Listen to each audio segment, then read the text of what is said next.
ఇవేంటి అనుకుంటున్నారా? జీడిపప్పు, సన్ఫ్లవర్ సీడ్స్, ఇది గుమ్మడికాయ విత్తనాలు, జీడిపప్పు, కిస్మిస్, పిస్తా, నల్ల ద్రాక్ష, నువ్వులు. అంతకుముందు ఏమి తినేదాన్ని కాదు, రెస్ట్ లేకుండా మిషన్ కొడతానే ఉండేదాన్ని, టయానికి అన్నం తినేదాన్ని కాదు. దానివల్ల నా హెల్త్ అయితే చాలా పడింది. పోయిన సంవత్సరం ఇదే టయానికి గొంతు అన్నం కూడా మింగనీయకుండా అయిపోయింది అనమాట.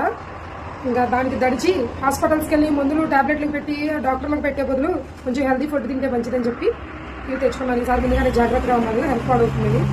అక్కడికి కూడా మన ఒక వారం రోజులు జ్వరంలో ఉండి రెస్ట్ లేకుండా మిషన్ కొట్టడం వల్ల ఈ లిప్స్ మొత్తం బ్లాక్ అయిపోయి తగిలిపోయాయి అన్నమాట. మొత్తం చీరలకు వెళ్తా ఉంటాను.